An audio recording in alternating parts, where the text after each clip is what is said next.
듣든지. 느낌을 딱 보니까 이스라엘 백성들이 듣는다는 거예요, 안 듣는다는 거예요? 안 듣는다고 하는 느낌이 딱 오시죠? 에스겔 말씀으로 다시 돌아와서 보겠습니다. 말씀 상영회 때 외부 우리 성도가 아닌 분이 한 분 기억나실지 모르겠는데 남자분이셨는데 대전에서 왔다고 하는 분이 계셨어요. 저하고도 이제 또 아시는 사이고 그런데 우리 교단에 대전 새벽교회라고 하는 아주 좋은 교회에 다니시는 성도님이신데 어떤 특별한 일로 인해서 그날만 우리 교회에 좀 이렇게 참석을 함께 하시게 되었습니다. 근데 이런 말을 하셨어요. 너무 기분이 좋아서 그 말씀을 좀 함께 나누고 싶은데 자기가 시편 찬송을 처음 불러봤다는 거죠. 아마 이해하실 거예요. 웬만해서는 시편 찬송을 불러보기가 아마 쉽지 않을 것입니다. 얘기는 많이 들었었대요. 시편 찬송으로 하나님 앞에 드리는 것이 얼마나 유익한가. 그것이 정말 개혁신학을 따르는, 왜냐하면 우리 교단 교회니까 기본적으로 신학의 어떤 출발점은 개혁신학이거든요. 그래서 그런 얘기를 들어본 적은 있지만 처음 불러봤다는 거죠.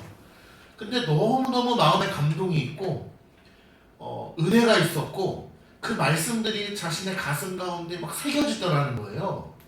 특별히 자신이 평소 묵상하고 참 좋아했던 시편 27편 10절의 말씀을 다 가사에 나오는 순간 굉장히 마음 가운데 감동이 있고 그것을 또 실제로 곡조로 불러내니까 더 큰 은혜가 있다라고 하는 그런 이야기를 듣게 되었습니다. 그래서 참 너무 감동이었고 제가 시편 찬송을 처음 접하면서 은혜 받았던 그 순간들이 다시 한번 좀 깨달아지면서 야, 정말 더 마음을 담아서 열심히 불러야 되겠다. 하나님을 높여드리는 찬송 가운데 이보다 더 완벽하고 좋은 것이 있을까, 이런 생각을 하게 되었고 다시 한번 온 마음을 다해서 하나님 앞에 찬송 올려드려야 되겠다, 그런 생각을 했습니다. 오늘 말씀의 제목은 듣든지 아니 듣든지입니다. 우리가 지난 시간까지 어떤 말씀들을 배웠었냐면 말씀 사경의 이전까지 에스겔 1장 말씀을 두 번에 걸쳐서 살펴보았습니다. 에스겔 1장 초두에서는 어떤 내용이 있었냐면 하나님께서 에스겔에게 임하셔서 환상과 이상 가운데 무언가 말씀하시는 장면을 봤어요. 그러니까 여기서 말씀하셨다는 것은 뭔가를 보여주셨다는 겁니다. 근데 뭘 보여주셨냐라고 하니까 형체를 알 수 없는 어떠한 이상한 걸 보게 되었어요. 날개가 위아래로 막 총 두 쌍이 달려있고 발도 있는데 얼굴은 또 사면이 다 다르고 이런 그려놓으면 뭐다? 괴물 같은 그런 이상한 거를 보여주시면서 이제 에스겔로 하여금 깨닫게 해주셨는데 우리가 에스겔이 받은 환상을 어떤 모든 것을 낱낱이 우리가 해석하기는 어려울 수도 있어요. 그래서 우리가 특별히 이러한 난해한 성경을 볼 때 어떤 원리를 가슴에 새겨야 된다고 했죠? 적정과 절도의 원리. 하나님께서 성경에 말씀하시는 것은 목숨 걸고 우리가 그것을 지키고 말하되 말씀하시지 아니하는 것은 호기심마저도 거절한다 라고 하는 이런 적정과 절도의 원리, 칼빈이 얘기한 거죠. 그래서 이러한 원리를 가지고 우리가 신학적인 배경과 또 성령의 깨달음으로 인하여서 최대한 에스겔 말씀을 살피며 나아가지만 알 수 없는 부분들도 있다. 근데 1장 초두에 우리가 분명하게 알 수 있었던 것은 뭐냐면 그 이상하게 생겼던 것 같은 그게 결국 누구를 지칭한다? 천사들을 지칭하는 것이고 천사들이 얼마나 빠르게 왔다 갔다 하면서 번개같이 하나님의 일을 수행하고 있는가, 하나님의 영광을 위하여, 하나님의 섭리의 그 무한하신 은혜를 위하여 천사들이 하나님의 일을 번개같이 왔다 갔다 하면서 수행하고 있으면서 그때 말씀의 제목이 뭐였습니까? 천사들도 이렇게 곧게 가는데 택함 받은 너희들은 왜 그러지 못하느냐 라고 하는 말씀의 제목으로 말씀을 살펴보았습니다. 그러니까 질책하는 거죠. 하나님께서 이스라엘 백성들을 질책하는 것이고 오늘 이 순간 말씀을 듣는 우리에게 질책해 주시는 말씀이지만 그 질책은 질책을 위한 질책이 아니라 우리가 잘 되게 하시기 위하여서 왜 곧게 가지 못하느냐? 무슨 말이에요? 곧게 가라는 것이죠. 하나님의 영광을 위하여 그분의 섭리 안에서 하나님을 신뢰하는 믿음으로 곧게 가라는 게 하나님의 말씀이었습니다. 두 번째 말씀은 뭐였냐면요. 천사들을 봤으니까 이제 누구를 봐야 돼요? 눈을 들어서 하나님의 영광을 본 거예요. 근데 하나님의 영광을 다 볼 수 있어요? 없어요? 없죠. 아주 극히 작은 부분을 에스겔에게 하나님께서는 자신의 영광에 대하여 비추어 주셨어요. 다 보여준 것도 아니에요. 아주 일부만 보여주셨는데 그런 형상들이 오늘 말씀에 기록이 되어 있었죠. 그러면서 에스겔이 어떠한 감정을 느꼈다고 그랬었죠? 에스겔이 두려움의 감정을 느꼈다고 그랬어요. 하늘과 궁창 이런 것들은 두려운 것이 아닌데 하나님께서 거기에 두려움이라고 하는 요소를 첨가시켜 주셨고 에스겔로 하여금 하나님의 영광을 바라보면서 두려움을 느꼈다. 여기서 두려움은 무서워 이게 아니고 뭐죠? 하나님을 경외하는 심령을 그들에게 에스겔에게 불어넣어 주셨다. 이스라엘 백성들이 가져야 되는 마음의 심령의 상태는 무엇입니까? 하나님을 두려워하는 거예요. 하나님을 경외하는 심령을 갖는 것입니다. 그러면서 어떤 제목으로 말씀을 전했느냐? 기억이 나세요? 이런 축복을 했었죠. 여러분들에게 하나님을 두려워할 수 있는 곳으로 내어 던져지기를 제가 축복했습니다. 하나님을 경외할 수 있는 자리로 여러분들의 자리가 하나님으로부터 옮겨지기를 제가 축복했어요. 여기서 두려움이라는 거, 무서움이 아니고 하나님을 경외할 수 있는 여러분의 인생의 무대로 옮겨지는 거예요. 다시 한번 축복합니다. 하나님을 경외할 수 있는 자리로 여러분들의 인생의 무대가 옮겨지기를 축복합니다. 하나님께서 때로는 고난을 통해서, 때로는 축복을 통해서, 때로는 말씀을 통해서, 예배를 통해서, 관계를 통해서, 교제와 이웃의 말을 통해서, 자연 가운데 깨달음을 통해서 여러 가지 어떤 방법이 있는지 저는 몰라요. 하나님께서는 당신의 방법으로 당신의 때에 우리 성도님들에게 하나님이 얼마나 위대한 분이신가, 그분의 말씀을 청종할 수밖에 없는가에 대한 그러한 여러 가지 계시를 통하여 여러분들에게 깨달음을 주실 줄 믿습니다. 아멘. 그러하여금 여러분들이 하나님을 경외하는 심령을 갖게 되는 거예요. 잠언 말씀을 제가 강의한 적이 있었습니다. 옛날에 부목사 때. 근데 잠언 말씀을 읽지 않으셔도 제가 한 문장으로 줄여드려 볼까요? 여호와를 경외하는 심령을 견지하라요. 이거는 제가 강의를 해본 사람으로서 분명하게 말씀을 드립니다. 잠언 말씀을 한 문장으로 줄이면 여호와를 경외하라, 이거예요. 여호와를 경외하지 않고는 참신앙의 자리로 갈 수가 없기 때문입니다. 그래서 그때 두 번째 설교의 제목은 뭐였냐면, 하나님을 아는 지식은 참으로 우리를 겸손케 한다라는 제목으로 말씀을 나눴습니다. 오늘은 세 번째 말씀으로서 듣든지 아니 듣든지 라는 말씀으로 나누겠습니다.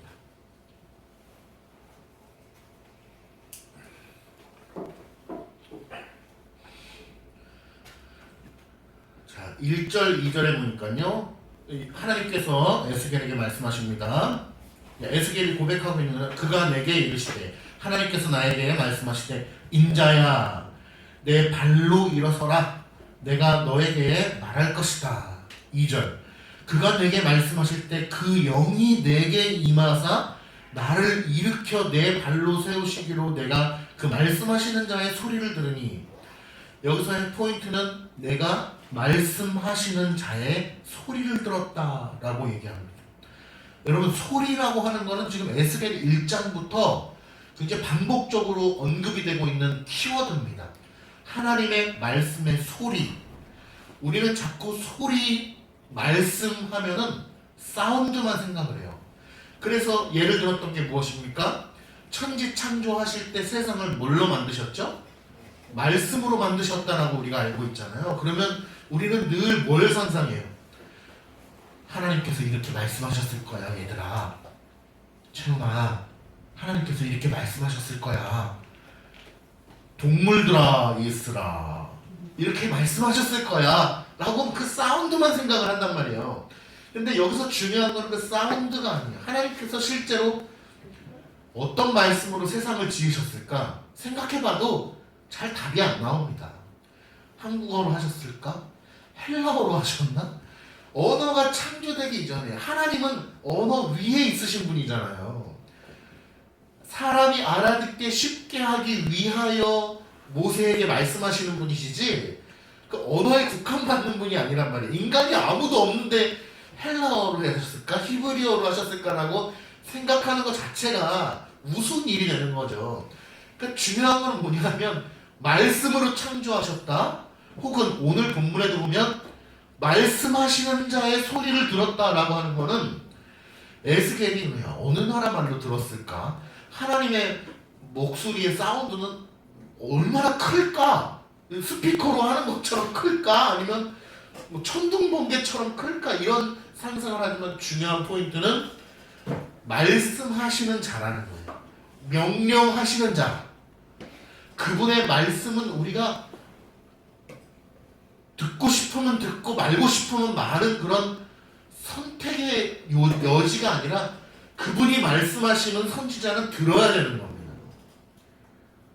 지난주 때 사경회 때도 말씀드렸지만, 모세와 여호수아가 하나님의 말씀을 청종하며 듣고 있는 거예요. 하나님께서 말씀하시면 우리는 들어야 되는 것이지, 야, 내가 원하는 말씀하면, 내 마음에 맞는 거 하면 듣고, 내 말에, 내 생각에 좀 아닌 것 같아 그러면 안 듣고, 그것이 피조물의 자세가 아닙니다. 인간의 자세는 하나님께서 말씀하시면 들어야 되는 거예요. 듣는 것이 바로 우리의 자세고, 그것이 말씀하시는 자가 바로 하나님이라는 거예요. 그러니까 오늘 에스겔이 말씀하시는 자의 소리를 내가 듣는다라고 하는 것은 어떤 하나님의 웅대하심, 하나님의 전능자로서의 위엄, 그 어떤 거부할 수 없는 창조주의 소리를 표현하고 있는 거지, 어떤 잘 안 들려요 하나님, 이런 개념이 아닌 거예요. 이해가 되시죠? 그래서 오늘도 여러분, 설교자를 통하여 거부할 수 없는 전능자의 소리가 지금 여러분들 귓가에 들려지고 있는 것입니다. 거부할 수 없는 전능자의 소리를 여러분 믿음으로 받으시기를 축원합니다. 아멘. 3절에 보니까 내게 이르시되 인자야, 내가 너를 이스라엘 자손 곧 패역한 백성. 보세요. 패역한 백성이라고 하는 키워드가 에스겔에서 계속 나오고 있습니다. 이스라엘 백성들은 패역했어. 그리고 패역할 거야. 너희들은 음란하게 될 거야. 음란한 이방신을 섬기게 될 거야. 하나님을 거절하고 이방신을 섬기는 것 자체가 음란이죠. 나를 배반하게 될 거야. 이런 나를 배반하는 자에게 너를 보내노라. 이게 오늘의 포인트입니다. 하나님께서 에스겔 선지자를 보냅니다. 선지자는 보냄을 받은 자죠. 하나님의 말씀을 대언하는 자입니다. 근데 누구에게 보내졌느냐? 바로 패역한, 하나님을 거부하고 음란하게 이방신을 섬기는, 방탕한, 하나님을 잊어버린 그 백성들에게로 보냄을 받았다라는 것입니다. 하나님께서 보내셨다라고 하는 것을 계속해서 에스겔이 이야기하면서 자신의 권위에 대해서 이야기를 하고 있는 것입니다. 왜냐하면 이스라엘 백성들이 지금 포로로 잡혀가 있잖아요. 물론 일부는 안 잡혀가 있기도 하지만 포로로 잡혀가 있단 말이에요. 그러면 에스겔의 모습도 어떨까요? 굉장히 초췌하고 어떤 더럽고 후질근하고 이런 자신들과 똑같은 상황이란 말이에요. 그런데 선지자 에스겔의 말씀이 하나님의 말씀인 줄 알고 귀 기울여 듣기가 쉽지가 않단 말이에요. 그래서 하나님께서 에스겔을 보내셨다라고 하는 것을 에스겔이 계속해서 말씀을 하고 있는 겁니다. 나는 하나님께서 보낸 선지자야. 내가 스스로 말하는 것이 아니라 내가 하는 말은 하나님께서 나에게 너희들에게 말씀하라고 주신 하나님의 말씀이야 라는 것을 계속해서 증명하고 있는 것이죠. 그렇기 때문에 에스겔의 위치가 의미가 있는 거죠. 보세요. 제가 사랑가득교회 담임 목사로서 여러분들 앞에 강단 앞에 섰습니다. 제가 그냥 선 거면 의미가 없죠. 제 말도 의미가 없을 겁니다. 그러나 하나님께서 저를 이 자리에 세워주시고 여러분들의 말씀 선포자로 저를 세워주셨기 때문에 제 존재와 이 자리와 저의 말이 의미가 있어질 수 있는 것이죠. 마찬가지로 장로님도 마찬가지. 하나님께서 세워주신 그 자리이기 때문에 제가 늘 강조드리지만 그냥 우리끼리 짝짝꿍해서 뽑은 게 아니에요. 하늘의 권위로 세워주신 겁니다. 이 교회, 그죠? 우리의 회를 통하여 하나님께서 피택되어서 교육을 일정한 어떤 교육의 수요를 통하여 하나님께서 세워주신 거기 때문에 이게 의미가 있는 거예요. 저 역시 마찬가지고. 그러면은 그럼 뭐 나는 목사도 아니고 장로도 아니고 의미가 없나? 그게 아니고 우리 모두가 다 하나님께서 그 자리마다 세워주시고 앉혀주시고 봉사하게 하시고 그 맡은 역할들을 감당하게 하심으로 의미가 있는 것입니다. 예전에 이런 이야기가 있어요. 어떤 한 인디언이 시장에서 야채를 팔고 있었던 거예요. 야채를 팔고 있는데 어떤 지나가던 사람이 그 사람을 불쌍히 여기고 이거 다 얼마요? 내가 이거를 다 사겠소. 다 사주면 좋은 거잖아요. 어차피 팔려고 나온 거니까. 다 사겠소. 그러니까 그 인디언이 뭐라고 얘기했냐면 당신에게 하나 이상을 팔지 않습니다. 이거 한 개씩만 팝니다. 이렇게 얘기하는 거예요. 그러니까 그 사람이 아니 무슨 소리 하는 거예요? 당신이 이거를 팔아서 돈을 벌려고 나온 거 아니요? 내가 이거를 다 사줄 테니 얼마요? 내가 충분히 값을 쳐주겠어. 그러니까 인디언이 그 상인이 아닙니다. 저는 당신에게 이걸 한 개 이상 팔지 않겠습니다. 왜 그렇소? 라고 물어보니까 여기 나와서 이 야채를 팔고 있는 나의 이 시간과 장수와 나의 일 자체가 나에게 기쁨인데 하루 종일 여기서 장사를 하고 일을 하는 것 자체가 나에게 기쁨인데 왜 그 기쁨을 한 번에 다 빼앗아 가려고 하는 것이요? 라고 말을 했다는 거죠. 그 서로의 목적이 달랐던 거예요. 그걸 한 번에 사주려고 했던 사람은 이 사람은 돈이 목적이니까 한 번에 다 사주면 좋은 거 아니야? 라고 생각했을 것이고 판매하고 있는 사람은 돈도 물론 중요했겠죠. 돈보다도 내가 아침에 출근해서 저녁까지 이것을 팔므로 내가 나의 잡을 감당하고 있는 것 자체가 기쁨이고 소망인데 왜 그 시간을 다 빼앗아 가려고 하느냐 라고 하는 생각으로 아마 그런 대답을 했을 것 같아요. 제가 말하려고 하는 것은 우리 각 사람 한 사람이 시장 한켠에 야채를 팔고 있다고 해서 그가 하찮은 일이나 불쌍한 일이 아니라 하나님께서 맡겨주신 각자의 소명의 자리에서 맡은 바 책임을 다하고 있듯이 저는 저대로 여러분은 여러분대로 우리 아이들은 또 아이들대로 각자의 자리에서 하나님께서 맡겨주신 소명 가운데 그 일을 수행하고 있는 거예요. 우리 하은이는 저 자리에 앉아서 지금 말씀을 거꾸로 앉아서 듣고 있는 저 모습도 아름다워요. 네. 저것도 하나님께서 허락해 주신 소명이에요. 지금 저 자리에 앉아서 거꾸로 앉아있지만 말씀이 다 들어가고 있습니다. 채연이는 책상 밑에도 들어갔다가 나오고 하지만 그것도 하나님께서 허락해 주신 자리예요. 우리 정민 형제 컴퓨터 앞에 앉아서 저렇게 수고해주고 있지만 저것도 하나님께서 마련해 주신 소중한 자리인 거예요. 강단도 마찬가지. 왼쪽에 앉은 분이나 오른쪽에 앉은 분이나 앞에 앉은 분이나 뒤에 앉은 분이나 다 소중하게 그 역할들을 감당하고 있는 것입니다. 타락한 인간의 본성은 하나님으로부터 주어지는 지혜가 아니고는 앞뒤 좌우를 분간할 수 없는 존재예요. 그러므로 하나님께서 보내주신 자여야만 인생에 의미가 있고 하나님께서 부여해 주신 지혜여야만 사리 분간이 가능한 것입니다. 우리 그 교회에는 이제 외식업에 종사하시는 분들이 비율이 아무래도 있으시잖아요. 장사를 하더라도 하나님께서 맡겨주신 그 사업장이 아니고는 의미가 없는 것이고 하나님께서 부여해 주신 그 지혜가 아니고는 우리는 아무런 의미 없는 존재가 되는 것입니다. 에스겔 선지자는 자신의 사역이 헛수고가 되지 않도록 하나님으로부터 계시를 받음으로 말미암아 내가 지금 이 말을 하고 있다는 것을 입증하고 있는 거예요. 만약에 이 환상들이 에스겔에게만 보이고 끝나버렸다면 아무런 의미가 없었을 것입니다. 그러므로 에스겔이 받은 환상을 우리 백성들에게 잘 전하는 것이 필요했던 것이고 뿐만 아니라 이것이 중요한 것인데 하나님의 말씀으로 그 이상이 확증되었을 때만이 에스겔 선지자가 뭐라고 얘기하냐면 내가 하나님의 영광을 보았다라고 얘기합니다.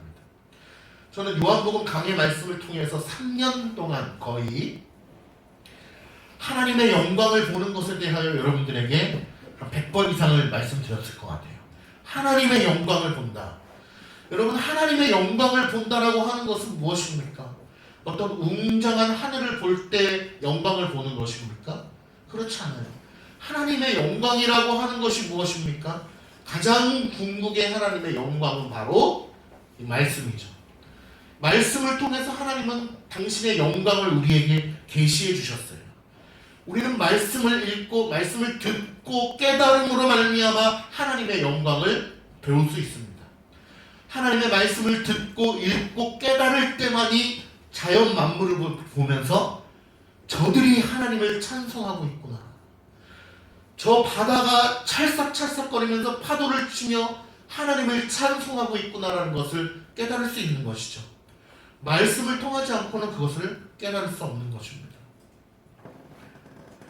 우리가 성례를 하잖아요. 성례라고 하면은 두 가지가 있죠. 거룩한 예식이니까 거룩한 예식은 뭐가 있죠?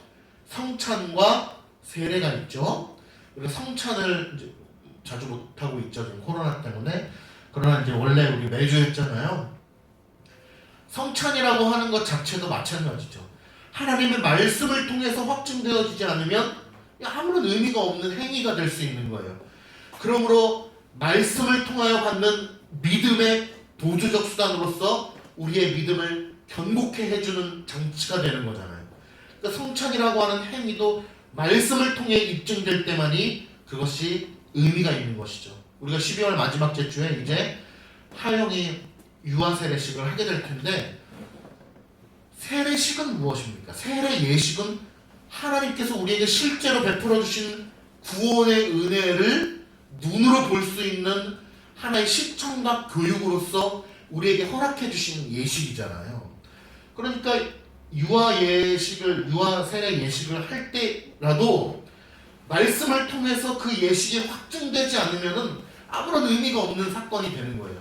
그러니까 말씀을 통하여 예식을 우리가 배우지 않으면 유아 세례를 받았는지 안 받았는지, 또 유아 세례를 받았는데 나중에 또 받아도 되는 건지 안 되는 건지에 대한 개념 자체가 없어지는 거예요.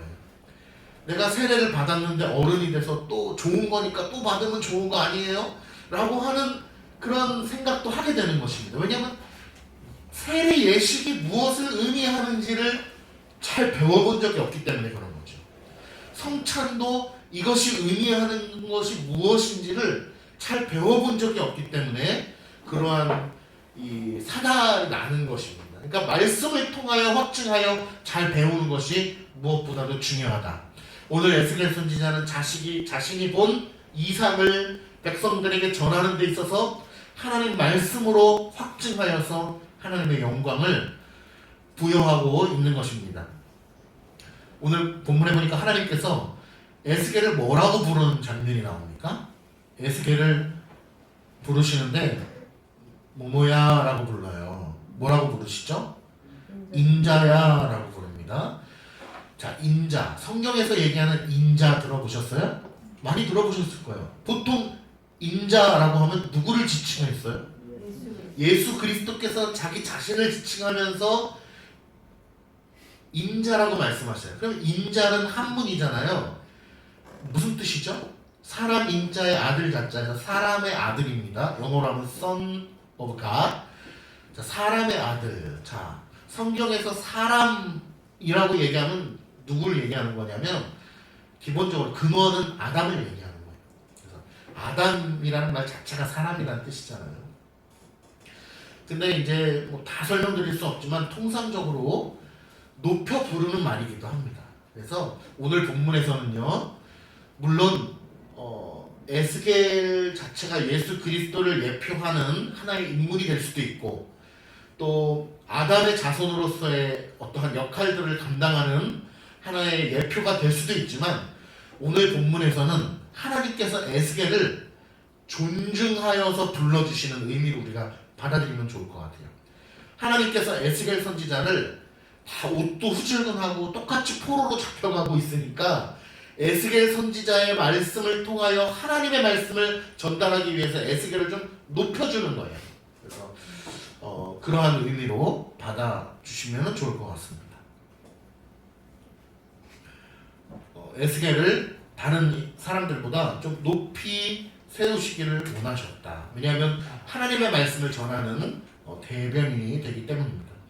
에스겔에게 맡겨진 임무는요, 굉장히 혹독한 거예요. 왜냐하면 패역한 백성들에게로 보내지기 때문에 그렇습니다. 이스라엘 백성들의 모습은 어떠한가? 불순종하고 반역적인 백성들에게 보내지는 것입니다. 누가 연상이 됩니까? 예수님이 연상이 되지 않아요? 예수님께서는 성육신하여서 이 땅 가운데 오시는데, 야, 내가 열심히 하면 얘네들이 나를 받아들여 줄 거야 라는 생각으로 오시지 않으셨죠. 이스라엘 백성들은 반드시 하나님의 계획과 섭리 가운데 예수 그리스도를 멸시하고 반대하고 심지어는 죽이기까지 하는 그러한 것들이 아심에도 불구하고 오늘 예수님께서 오셨고, 에스겔도 역시 이스라엘 백성들에게 그렇게 보냄을 받았다는 것입니다. 에스겔 선지자가 와서 이스라엘 백성들에게 하나님의 말씀을 전하면 전할수록 어떻게 될까요? 이스라엘 백성들의 화가 돋구어질 뿐이에요. 멀어진 귀는 더 멀어지고, 멀어진 눈은 더 멀어지고, 화는 더 많이 나게끔 하는 것입니다. 왜냐하면 패역한 백성들이기 때문에. 이스라엘 백성들은 패역했기 때문에 하나님의 말씀을 전하면 전할수록 더 하나님을 대적하고 하나님을 멸시하는 결과가 나는 것입니다. 에스겔이 그걸 몰랐을까요? 알았죠. 그럼에도 불구하고 하나님께서 가라고 말씀하시는 것입니다. 하나님께서 대리인을 통해서 당신의 말씀을 전하려면 우리 생각 같아서는 좀 이래야 되는 거 아닌가 싶어요. 에스겔아, 예를 들어서 에스겔아, 네가 가서 나의 말을 좀 전하거라 라고 하면은, 네가 참 수고스럽겠지만 나의 말을 가서 전하면 내가 이런 보상을 좀 주리라. 혹은 더 나아가서 이스라엘 백성들이 너의 말을 잘 들을지 안 들을지 몰라, 가서 한번 열심히 해봐 라고 하는 거죠. 이게 뭐냐면 결과의 불확실성이에요. 보세요. 인간도요, 결과의 불확실성이 있어야지 열심히 하는 거지. 만약에 야, 너 아무리 열심히 해도 너 그 대학 떨어질 거야. 내가 예언한다. 하나님께서 말씀하셨어. 너 고등학교 3년 내내 열심히 해가지고 수능 보고 그 대학 시험 쳐도 떨어질 거야. 그러면 열심히 하겠어요? 안 하죠. 그러니까 미래의 불확실성이 있어야지 인간은 누구나 다 열심히 한단 말이에요. 사업을도 마찬가지고 어떻게 될지 몰라야지 열심히 하는 거거든요. 근데 오늘 에스겔 선지자를 통해서 하나님께서 말씀 주시는 거는 정해져 있어요. 답이 너는 가서 내 말을 전하면 멸시당할 거고 내 말을 전할수록 그들의 화는 돋구어서 너는 도망다녀야 될 것이고 내 말을 전할수록 그들은 하나님을 멸시하게 될 거야. 답이 정해져 있단 말입니다. 그런데 하나님께서 에스겔에게 가서 나의 말을 전하라고 하는 거예요. 신기하지 않습니까? 에스겔 입장에서는 야, 너 가서 열심히 해도 너 시험 떨어질 건데 가서 그래도 열심히 해. 이거는 똑같은 거예요. 너 사업 열심히 해도 어차피 망할 거야. 근데 그래도 한번 가서 열심히 해. 내가 시킨 일이니까. 이렇게 되는 것이죠. 그러니까 에스겔의 마음이 굉장히 낙담될 수 있어요.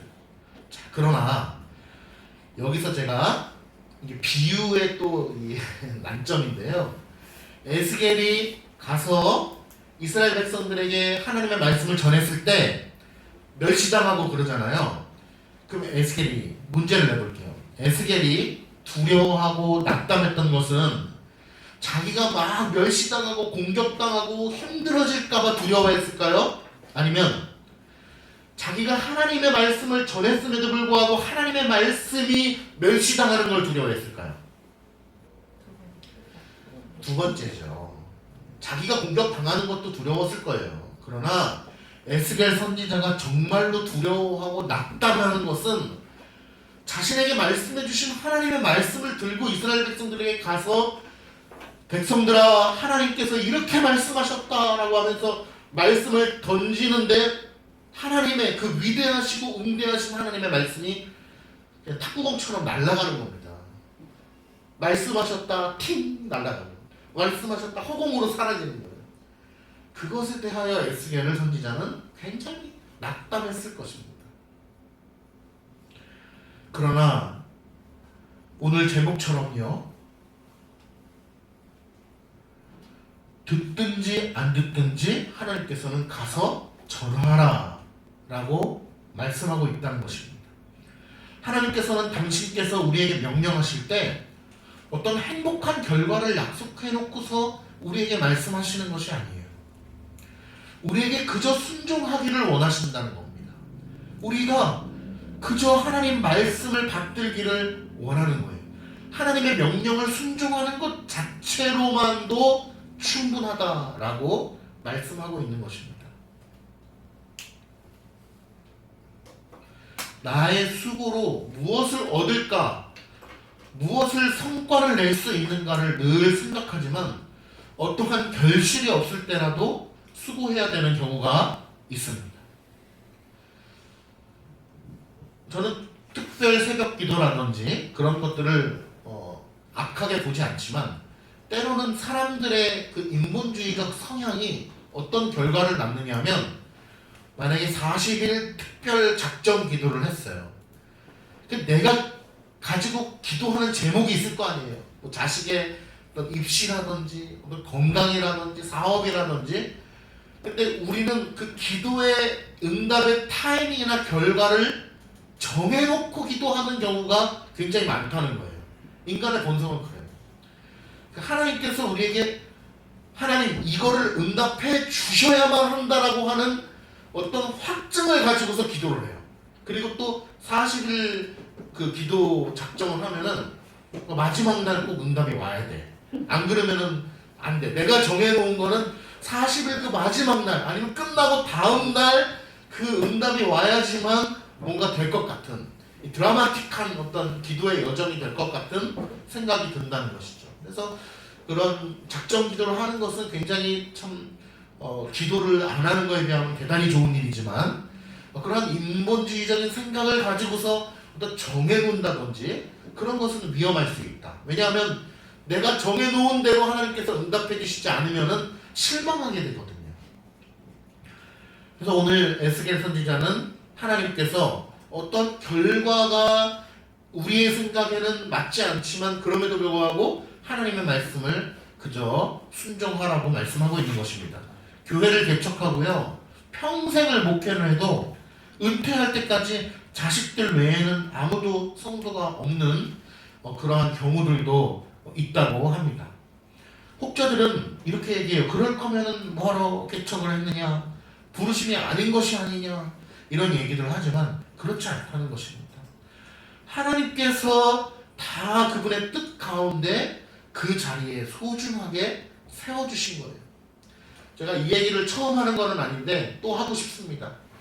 예전에 전도사로 사역할 때 이렇게 편하게 스크린을 내릴 수 있으면 참 좋은데 그런 스크린이 있어요. 아주 무거워요. 무겁게 들고 다녀야 돼요. 근데 그 이제 삼각대를 세워서 스크린을 내려오면 참 좋은데 무거우니까 올려야 돼요. 아마 강도사님 잘 아실 것 같아요. 이렇게 핀을 딱 해서 이렇게 올려야 돼요. 올린 다음에 딱 고정하고 올린 다음에 고정을 해야 되는데 그게 되게 무거워요. 손도 다치고. 올렸다가 딱 고정이 잘 되면 좋은데 강도사님 딱 하시네요. 올렸다가 고정되는 순간에 여기에 손이 찝혀가지고 정말 말도 못하게 아파요 그게. 근데 그런 경험들이 몇 번 있는데 그럴 때마다 야 내가 정말 왜 이거를 하고 있나라는 생각이 많이 들었어요. 왜냐면 너무 아파요. 숨이 멎을 정도로 너무 아파요. 손이 찝힐 때. 또 전자동으로 자동으로 이렇게 바꿔달라는 얘기도 못해요 목사님한테. 그래서 그거를 이렇게 매 예배 때마다 수요 예배 때 올리고 또 접고, 왜냐면 또 이게 깨끗해야 되니까 또 금요 예배 때 또 올리고 주일날 또 올리고 이런 작업들을 할 때마다 너무 무거워가지고 숨이 턱턱 막혀요. 한번 할 때 올릴 때마다. 근데 그때 하나님께서 저에게 어떤 은혜를 주셨냐면요, 딱 이 스크린을 다 올렸어요. 손은 찝혔어요. 너무 아파요. 근데 이 본당 예배당 한켠에 휴지가 떨어져 있는 거예요. 근데 휴지가 떨어져 있으니까 교역자니까 주워야 되잖아요. 너무 아픈데.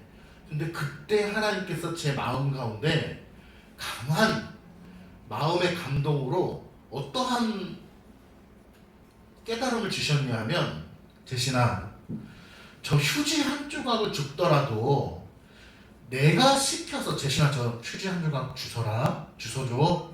그것이 나의 사역이야. 너에게 맡겨진 소명이야. 라고 해서 네가 그 휴지를 줍는다면 네 인생 가운데 가장 소중한 일이 되지 않겠니? 그것처럼 아름답고 가장 소중한 너의 사역이 없는 거야. 라고 하는 마음의 깨달음이 정말 번개가 치듯이 온 거예요. 제 가슴에. 그러면서 이 무거운 스크린을 올리는 것이 야 나의 사명이구나 라는 생각을 하면서 그거를 기쁨으로 올렸더니 그 다음부터 또 요령이 생겨가지고 손이 잘 다치지 않고 그랬던 기억이 나요. 기쁨으로 감사함으로 하니까 또 잘 다치지 않았던 생각이 나요. 다 하나님의 뜻이 있다는 것을 말씀을 드리는 거예요. 우리의 노력으로 본다면 허사로 돌아간다 할지라도 하나님께서는 어떠한 일을 우리에게 부여하실 때 그분의 손에 맡기는 법을 배워야 돼요. 아멘. 우리는 우리의 인생의 결과를 알지 못하기 때문에 늘 그분의 손에 맡겨야 되는 것이죠. 왜냐하면 그 일의 출발과 그 일의 의도와 그 일의 결과를 아시는 분은 하나님밖에 없기 때문에 그렇습니다. 우리가 고집을 버리지 않으면은 늘 이스라엘 백성들과 같이 징벌이 내려질 수 있어요. 여러분, 하나님 말씀 앞에서 고집을 부리지 마시기 바랍니다.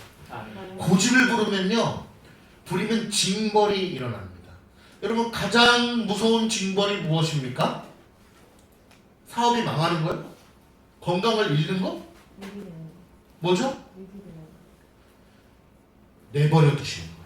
로마서 1장 말씀에 읽어야 해서 내버려 두시는 거예요. 맞는 말씀입니다. 그것도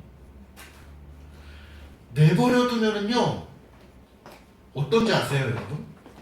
모든 게 잘 돼. 아니, 모든 게 잘못되기보다는 그 말씀 당연히 맞죠.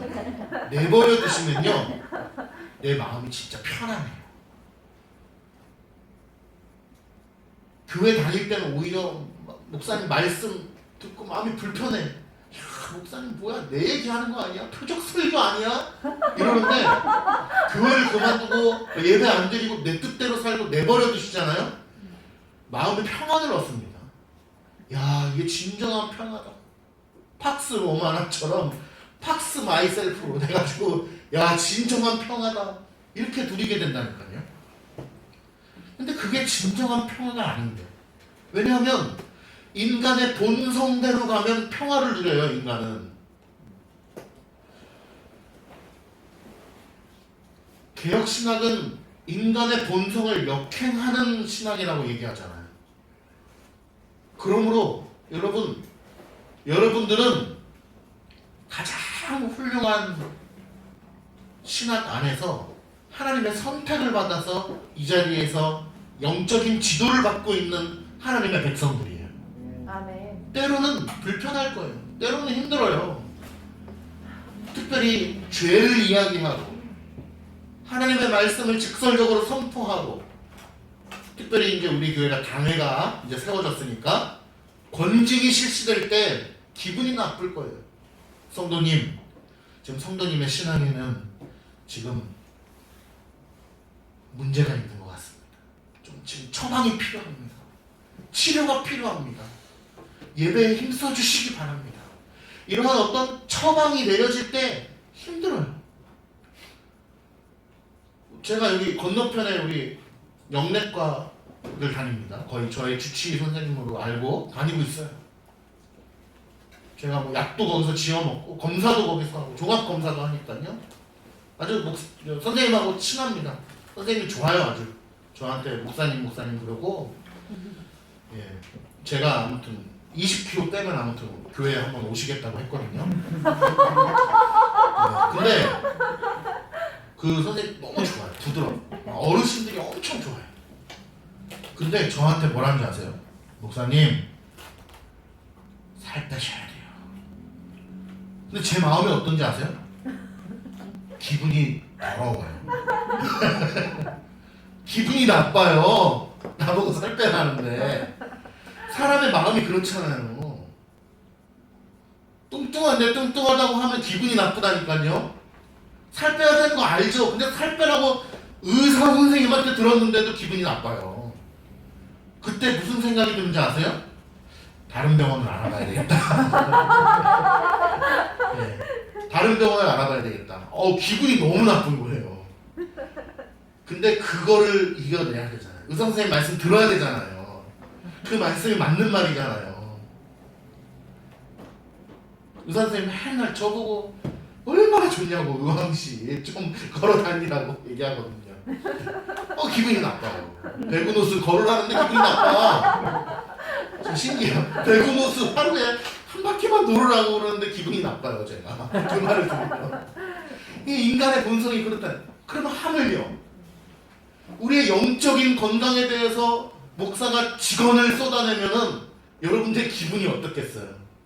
기분이 나빠요. 그게 우리의 본성이에요. 그런데 그것이 축복이에요. 아멘. 아멘. 이 직언을 쏟아내는 의사를 피해서 야 나에게 좋은 소리만 해주는 의사 선생님 찾아가야 되겠다. 돈 벌려고 하는 그런 의사 선생님 찾아가야 되겠다. 라고 가면 마음은 편할지 모르지만 실제 나의 몸은 죽어가고 있는 것일 수도 있어요. 우리의 영혼 가운데 쓴소리를 하지 못하는, 그래서 교회의 표지 가운데 중요한 세 번째가 권징이에요. 권면과 징계. 권면과 징계가 없으면 교회가 아니래요. 의사 선생님이 당신 이거 고쳐야 됩니다. 당신 이거 개선해야 됩니다라고 얘기해주지 않으면은 그 환자를 정말로 생각하는 게 아니듯이 교회에 바른 말씀의 선포와 성례의 시행과 권징이잖아요. 권면과 징계. 권면과 징계가 없으면 참 교회가 아니래요. 그러니 여러분, 개혁신학으로 신앙의 지도를 받고 있는 여러분들은 참으로 하나님께 선택받은 자들이고 참으로 하나님의 말씀으로 지도를 받고 있는 성도들인 거예요. 아멘. 이것이 복인 줄 알아야 돼요. 아멘. 그래서 때로는 저의 설교를 통하여서 제가 살 빼라는 말에 기분이 나빴듯이 여러분들도 기분이 상할 때도 분명히 있을 거라고 저는 봐요. 그럴 때 그걸 빨리 추스리고 야, 나를 돌아봐야 되겠다. 말씀을 통해서 나를 돌아봐야 되겠다라는 생각을 통하여 하나님을 봐야 돼요.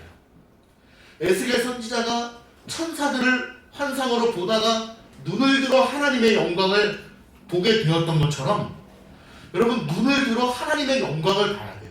아멘. 심지어는 목사도 보이지 말아야 돼요. 심지어는. 근데 물론 이제 극단적인 표현이지만 목사를 통하여 지도를 받는 것이 합당한 일이죠. 그러나 목사의 어떤 권면과 당회의 권면과 징계가 있었을 때는 그 이상으로 가야 돼요. 권면과 징계를 통하여 하나님의 은혜를 바라봐야 되고 하나님의 영광을 바라봐야 돼요. 아멘. 그럴 때 진짜 건강한 교회가 구현이 될 수 있는 거예요. 아멘. 권면과 징계를 통하여 우리가 기분이 나빠버리고 그걸로 끝나버린다면 그는 교회가 점점 힘들어지는 것이죠. 참된 건강한 자녀라면 부모의 조언을 듣기를 기뻐해야 될 것이고 올바른 학생이라면 선생님의 조언을 듣는 것을 기뻐해야 될 것이고 올바른 성도라면 하나님께서 세워주신 질서 가운데 당회의 치리를 받는 것을 기뻐해야 될 것입니다. 아멘. 제 아들한테 제 아들 목사님 아들 손 들어보세요. 네, 좋네요. 제 아들한테 이런 교육을 어려서부터 했었어요. 담배 피는 거는 나쁜 거야. 담배 피는 거는 나쁜 거야. 이런 교육을 많이 했었어요. 근데 심지어는 아이가 담배를 많이 아저씨들이 피잖아요. 아파트 안에서도 피고 지나가면서 이렇게 얘기를 하는 거예요. 아저씨가 듣는데 담배 피는 거는 나쁜 건데 담배 피는 거는 나쁜 건데 엄마가 나쁜 거라고 했는데 이 말을 자주 하는 거예요. 그래서 이제 좀 민망한 때가 있어가지고 어떻게 교육이 발전을 했냐 하면은 우리가 얘기하지 않아도 경찰 아저씨가 잡아가니까 걱정하지 말라 이렇게 교육이 된 거예요. 근데 사실은 아니잖아요. 담배 핀다고 경찰 아저씨가 잡아가는 건 아니죠. 담배 피는 게 나쁜 거는 뭐 건강에 안 좋으니까. 그런데 이런 일이 있었어요. 중고등학교 형들이 몰려 있는 거예요. 중고등 학생들이 이렇게 형들이 막 몰려 있는데 학생들은 몰려 있길 좋아하잖아요. 몰려 있는데 그들이 어떤 욕이라든지 쌍스러운 말을 하는 것들이 이렇게 들릴 때가 있어요. 아이랑 같이 걸어가는데도 뭐 때로는 가끔이기는 하지만 고등학생들이 담배를 피는 경우도 있고요. 그래서 그런 경우를 봤을 때 채연이가 저거는 나쁜 건데? 라고 하는 경우가 있어요. 저거 안 좋은 말인데?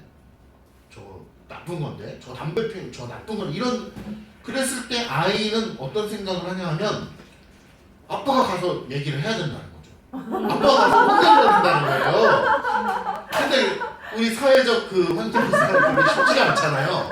중학생, 고등학생들이 키가 막 180 그런단 말이에요.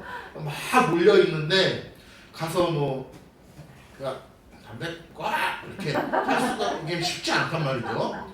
그리고 중학생들이 뭐 자기들끼리 이렇게 욕하면서 뭐 아이씨 뭐 이런 말을 했을 때 아이가 들을 때는 잘못된 건데 아빠가 가서 안 된다고 경찰을 부르던지 해야 되는데 그런 얘기를 하는 거예요. 그랬을 때 제 아내가 아이에게 어떤 얘기를 해줬냐면 저 형들은 무서운 형들이야. 아빠도 쉽게 가서 할 수 없어. 무서운 형들이야. 근데 채연이가 보기에는 아빠가 나이가 더 많고 어른인데 가서 얘기할 수 있는데 왜 형들이 더 무섭다는 거지? 라고 했을 때 제 아내가 이렇게 얘기를 해줬었어요. 뭐라고 얘기했냐면 저 형들은 이 세상에 아무것도 무서워하지 않아. 채연이는 어른을 무서워하고 도둑들은 경찰을 무서워하는데 저 중학교 형들은 이 세상에 아무도 누구도 무서워하는 사람이 없기 때문에 무서운 형들이야 라고 대답을 해줬어요. 근데 그 아이들이 가장 철이 없는 거잖아요. 가장 철이 없기 때문에 우리가 중2병 얘기하기도 하고, 가장 철이 없기 때문에 중학생들은 어른을 무서워하지 않아요. 저는 그 모습이 오늘 패역한 이스라엘 백성들의 모습과 똑같다는 거예요. 정상적인 사람이라면 하나님을 무서워해야 돼요. 아멘. 하나님을 두려워해야 돼요. 하나님의 말씀 앞에 떨어야 돼요. 아멘. 근데 중학생들처럼 이스라엘 백성들은요, 패역했다고 얘기하는데, 이 제가 원어를 좀 살펴보니까 반항한다라고 하는 뜻이 포함되어 있더라고요. 그래서 제가 오늘 중학생 이야기를 한 거예요. 이스라엘 백성들은 마치 철없는 중학생들이 어른한테, 선생님한테 반항하듯이 반항하고 있는 거예요. 그러한 모습들을 오늘 에스겔에게 설명하면서 하나님께서 내 말을 가서 전해라 라고 이야기를 하고 있는 것이죠. 철면피다, 마음이 강팍하다, 사악하고 반항적이다 라고 하는 표현을 원어에서 이야기를 하고 있습니다. 우리는 나의 죄를 지적하는 설교가 선포될 때 기뻐할 줄 알아야 됩니다. 아멘. 의사 선생님이 저에게 빼셔야 됩니다. 매일 대구노수 얼마나 좋아요. 걸으셔야 됩니다. 라고 할 때 그 말을 기뻐할 줄 알아야 돼요. 바른 하나님의 말씀이 선포되고 우리 성도님들이 마땅히 가야 할 방향을 제시할 때 때로는 기분이 나빠요. 왜 나 잘 못하고 있으니까. 그러나 그걸 기뻐할 줄 알아야 돼요. 아멘. 제가 청년들을 지도할 때 늘 늦는 사람이 있었어요. 청년인데 지금은 결혼해서 애도 낳고 잘 사는데 늘 늦는 거예요. 근데 제가 청년들과 아주 관계가 깊었기 때문에 제가 그냥 뭐 어떤 얘기를 해도 다 알아들을 수 있는 청년들이기 때문에 잔소리를 제가 참 많이 했어요. 야, 너 어떻게 예배를 늦을 수가 있냐? 너 아침 잠을 너 어떻게 그럴 수가 있느냐? 아침에 몇 시에 일어났어? 알람 몇 시에 맞춰놨어? 너 어떻게 잔소리를 제가 많이 했어요. 근데 나중에 그만두고 나올 때, 사임하고 나올 때 그 친구 아주 지금도 친하고 신뢰가 있는 친구인데 그렇게 잔소리 할 때 정말 너무 싫었다고 얘기를 하는 거예요. 너무 친한 청년인데 그래서 왜 그렇게 싫었냐, 너가 잘못한 거 아니냐라고 얘기를 하니까 예배 시간에 늦으면 안 된다는 거 목사님 누가 몰라요? 다 알아요. 그런데 왜 그렇게 잔소리를 하세요? 라고 얘기를 하는 거예요. 그러면 안 됩니다. 여러분, 쓴 약을 기쁨으로 받아야 돼요. 그 친구가 저질렀던 착오는 뭐예요? 그러한 잔소리를 들었을 때 실제로 자신의 삶을 개선해서 늦지 않고 와야 되는 거죠. 자신의 삶 속에서 문제가 있으면 그거를 개해야 되는 거예요. 고칠 개, 고쳐서 바른 삶을 살아내야 되는 거죠. 저 역시도 그렇게 하겠습니다. 의사 선생님의 말씀을 기쁨으로 받아서 회개하겠습니다. 우리 모두도 하나님의 말씀을 들을 때 그렇게 하시기를 축원합니다. 아멘. 저는요, 말씀을 마칠게요. 요한 3서 1장 2절의 말씀, 사랑하는 자여 내 영혼이 잘된 것 같이 내가 범사에 잘되고 강건하기를 내가 간구하노라. 저는 여러분들의 영혼이 잘될 때 범사에 잘된다고 하는 것을 믿습니다. 아멘. 저는 감히 우리가 참된 하나님의 말씀으로 영적인 지도를 받고 있는 여러분들이 우리 사랑가족교회에 와서 참으로 영혼이 잘됨으로 말미암아 우리 모든 삶의 여정들도 잘 된다는 것을 저는 눈으로 확인했고 믿습니다. 아멘. 근데 여기서 잘 된다는 것은 돈을 많이 번다는 뜻은 아니에요. 반드시 건강해진다는 뜻은 아니에요. 반드시 사업이 번창한다는 뜻은 아니에요. 그러나 잘 됩니다. 내가 보기에 잘 안 되는 경우도 있을 수 있어요. 그러나 하나님께서 보시기에 반드시 잘 됩니다. 저는 그것이 육신의 건강과 사업의 번창과 경제적 풍요로움이 포함된다고 믿습니다. 그러나 단 내 영혼이 잘됨 같이 너희는 먼저 그의 나라와 그의 의를 구하라. 육신의 건강을 걱정하는 것 이상으로 우리의 영혼의 문제를 걱정하는 믿음이 부여됐을 때 우리의 삶의 모습, 무엇을 입을까, 무엇을 먹을까를 걱정하는 것 이상으로 우리의 영혼의 문제를 걱정하고 우리의 영혼의 문제 때문에 기도하고 영혼의 문제 때문에 상담하고 말씀을 들으면서 걱정하는 심령이 우리의 심령 가운데 이미 선재되었을 때 저는 하나님께서 반드시 당신의 백성들에게 범사에 잘 될 수 있도록 은혜를 베풀어 주심을 믿습니다. 아멘. 사업이 잘 되고 경제적으로도 더 좋은 것들을 맛보게 되고 그러나 영혼이 먼저 잘 되지 않으면 먼저 하나님의 나라와 하나님의 의를 구하는 철저한 신앙이 우리 안에 탑재되지 않는다면 그 모든 것들은 실제적으로 경제적으로 풍요로워지고 사업이 잘 되고 건강해진다 할지라도 그것은 의미가 없을 거예요. 며칠 전에 채은이가 저한테 아침에 엄마가 없을 때 이런 질문을 했어요. 아빠, 이 세상의 모든 동물들은 하나님을 모르니까 다 지옥 가나요? 라고 물어봤어요. 저는 그 질문을 듣고 굉장히 기뻤는데 왜 기뻤는지 여러분들이 아실지 모르겠어요. 하나님을 모르면 하나님을 모르니까 라고 하는 단어가 제 가슴에 새겨졌어요. 뭐 몇 차례 그런 이야기를 나눈 적이 있었거든요. 동물들은 천국에 못 간다. 우리가 너무 강아지 너무 예쁘지만 천국에 못 간다. 왜? 그냥 동물이니까? 라고 얘기하지 않고 하나님을 모르니까 라고 이야기한 것이 저에게는 대단히 고무적이었어요. 저는 이 아이들이 자 우리 하은이도 있지만 하나님을 모르면 물론 동물이 지옥 가지 않죠. 소멸되죠. 없어지죠 그냥. 물론 신학적 논의가 또 여러 가지가 있습니다. 근데 기본적으로는 그렇게 우리가 알면 될 것 같아요.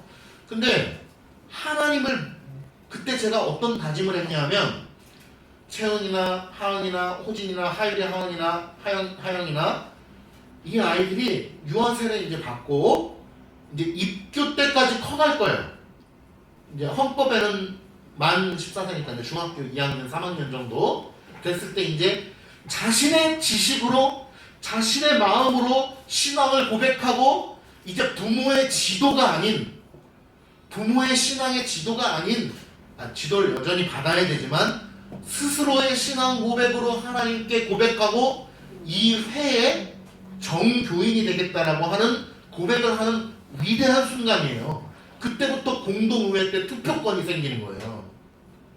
장로님 뽑을 때 투표할 수 있는 권리가 생기는 거예요. 그때부터. 대단한 사건입니다. 입교가. 유아세례 받고. 근데 요즘에는 이제 중학교 2학년 아까 얘기했듯이 너무 철이 없어가지고 그걸 좀 상향 조정을 해야 된다라고 하는 움직임도 있어요. 20살 이상에 해야 된다 뭐 이런 것도. 아무튼 현재 헌법이라고 하는 것은 쉽게 고쳐지는 것이 아니기 때문에 아무튼 그렇게 유지가 되어 있습니다. 예, 그런 건 물론 학습의 과정도 있고 그렇습니다. 근데 그런 다짐을 하게 된 거예요. 하나님을 모르니까 지옥에 가? 이게 진리다. 여러분들 하나님을 아세요? 하나님을 알기 때문에 여러분 참 구원을 얻었습니까? 여기서 안다는 게 뭐예요? 귀신들도 다 알고 떠든다고 예수님께서 말씀하셨습니다. 하나님을 안다는 게 뭐예요? 하나님을 아는 참 지식이라고 얘기할 때 하나님을 아는 게 도대체 무엇일까? 하나님을 모른다는 건 또 뭘까? 여러분도 잘 아실 거예요. 근데 우리 자녀들이 제가 속으로 그렇게 생각했어요. 채원아, 네가 지금 하는 고백은 네가 한 것이 아니다. 네 안에 성령께서 하신 고백이다. 이랬어요. 하나님을 모른다고 하는 것이 무엇인지를 얘네가 입교할 때쯤에는 나는 깨닫기를 간절히 소망하는 마음으로 기도했어요. 하나님을 안다고 하는 것은 무엇을 의미하는 것일까를 얘네가 중학교 2학년, 3학년 때 입교하게 될 때는 그 깨닫는 거예요. 야, 하나님을 모른다고 하는 것이 얼마나 패역한 일인가를 깨닫는 거예요. 하나님을 모른다고 하는 것이, 하나님을 안다고 하는 것은 얼마나 영광스러운 일인지를 깨닫게 되는 거예요. 저도 이제 아이가 아직 어리지만 고민을 많이 해요. 얘가 나중에 중학생이 돼서 아빠, 저는 종교의 자유가 있는데 왜 저에게 기독교를 강요하시는 거예요? 저는 종교의 자유를 떠나서 진정한 청교도가 되기로 결심했습니다. 교회를 오늘부터 나가지 않겠습니다. 이렇게 얘기했을 때 내가 과연 얘를 어떻게 지도할 수 있을까? 이런 고민을 많이 하곤 합니다. 초등학생들 되면 벌써 그러니까. 초등학생 되면 아이들이 절반이 떨어져 나가고 4, 5, 6학년이 되면 절반이 떨어져 나가고 중학생이 되면 이제 없어요, 교회에 아이들이. 이러한 현실 속에서 우리 자녀들을 어떻게 길러야 될까? 첫 번째 운동이 뭐예요? 예배를 같이 드리는 거잖아요, 우리가. 야, 민원부는 저기 가서 드려라. 이게 아니고 같이 드리는 거죠. 이 예배가 어색하지 않은 거예요. 시편 찬송이 어색하지 않고 목사님의 설교가 어려서부터 들어온 그 설교를 계속해서 듣고 있는 그 연속성이 중요하다라고 우리가 성경적인 원리를 뽑아내서 이걸 실천하고 있는 거잖아요.